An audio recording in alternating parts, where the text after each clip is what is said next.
आप सभी लोगों को मेरा नमस्कार। साथियों, आज वीडियो के इस पार्ट में मैं आपसे जमानत के संदर्भ में चर्चा करूंगा। जमानत मतलब कि अगर कोई आरोपी जेल में है तो उसे किस तरीके से, किस आधार पे जेल से बाहर निकाला जाए।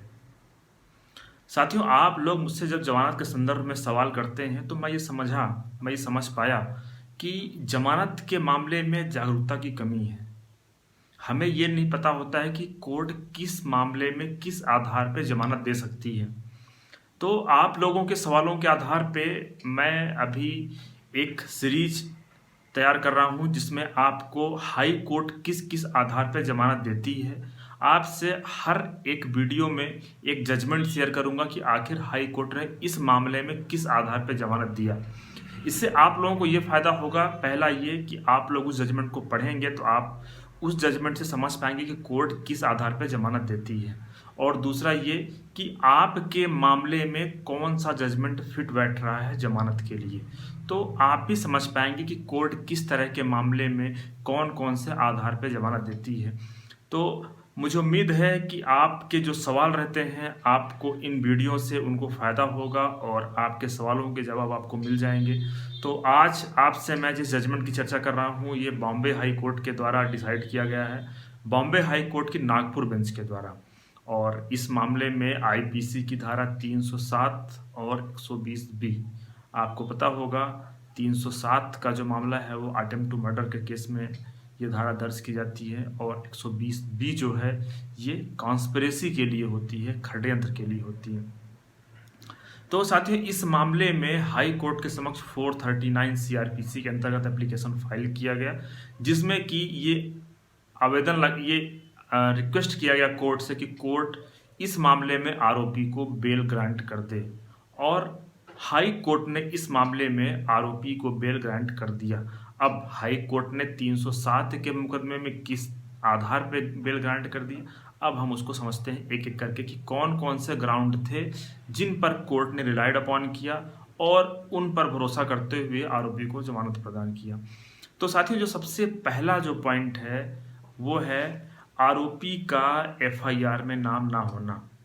साथियों, ये अपने आप में एक महत्वपूर्ण फैक्ट होता है। कई बार आप लोग मुझसे बताते हैं कि जो आरोपी है उसका नाम एफआईआर में नहीं है लेकिन पुलिस ने उसको गिरफ्तार कर लिया है। साथियों, ये उस कंडीशन में होता है जैसे मान लीजिए कि कहीं पे जैसा ये 307 का ही केस है, इसमें किसी व्यक्ति को इतना ऐसा मारा गया कि उसके ये संभावना थी कि वो मर सकता है, तो उस कंडीशन में 307 का मुकदमा दर्ज होता है। अब जब एफआईआर दर्ज करवाई गई तो एफआईआर में लिखाया गया कि यहाँ पे रमेश कुमार, एक काल्पनिक नाम है, रमेश कुमार और अन्य 3 लोग थे जो इस घटना में इन्वॉल्व थे। तो यहाँ पे देखिए, जो रमेश कुमार है वो मुख्य आरोपी हो सकता है और जो साथ में 3 लोग और भी थे उनको सह आरोपी कहा जा सकता है। तो इस प्रकार से एफआईआर में आपका नाम नहीं है तो इसका फायदा आपको मिल सकता है। ये वो कंडीशन होती है जब आपकी चार्जशीट फाइल नहीं हुई है। अगर आप चार्जशीट फाइल होने से पहले ही बेल लगाना चाहते हैं तो आप इस ग्राउंड पे आपको बेल मिल सकती है कि आपका नाम एफआईआर में नहीं है। दूसरा ग्राउंड होता है कि आपको जो आरोपी बनाया गया है, जैसे मान लीजिए कि 307 का मुकदमा दर्ज हुआ और इसमें जो मुकदमा दर्ज कराया गया वो कहा गया कि इसमें ये रमेश कुमार और अन्य लोगों के द्वारा ये घटना कारित की गई। अब रमेश कुमार तो मुख्य आरोपी हो गया, बाकी जो लोग हैं उनमें ये स्पष्ट नहीं था कि 2 लोग, 3 लोग, 5 लोग, 10 लोग। तो उसमें आपको किसी ने आरोपी बना दिया किसी अन्य आरोपी के कहने पे। मतलब कि रमेश के साथ मुकेश भी था, मुकेश ने कहा कि मेरे साथ सोहन भी था, सोहन ने भी उस व्यक्ति को मारा है साथ में। तो यहाँ पे सोहन जो आरोपी बना है वो किस वजह से बना है? मुकेश के कहने पे। तो अगर कोई व्यक्ति किसी केस में किसी दूसरे आरोपी के कहने पे आरोपी बनाया जाता है तो मामला थोड़ा सा कमजोर हो जाता है। किसके लिए? ये सोहन के लिए, जिसे कि मुकेश के कहने पे आरोपी बनाया गया। तो ये भी एक ग्राउंड होता है बेल का कि आपको किसी अन्य आरोपी के कहने पे आरोपी बनाया गया। अब जो तीसरा ग्राउंड है वो ये है कि अन्य आरोपी को मान लीजिए कि बेल मिल गई है। कई बार मामले ऐसे होते हैं जैसे मुख्य आरोपी तो जेल में है लेकिन साथ में सह आरोपी हैं। जैसे हमने आपको बताया कि इस मामले में जैसे आप रमेश है, उसके अलावा मुकेश है, सोहन है, मनीष है, सुरेश है। तो इस प्रकार से अगर मान लीजिए कि जो मुख्य आरोपी जैसे है वो है रमेश, अब रमेश के अलावा बाकी जो अन्य आरोपी हैं मुकेश, सोहन, अगर किसी को भी एक को भी अगर बेल मिल गई है तो आपके लिए पैरिटी के ग्राउंड पे आप यहाँ पे बेल एप्लीकेशन फाइल कर सकते हैं। आपको यहाँ पे वो जजमेंट लगाना होगा साथ में कि यहाँ पे समानता के आधार पे, पैरिटी के आधार पे, जो कि उस व्यक्ति को बेल मिल गई है इसलिए हमें भी बेल मिल जानी चाहिए।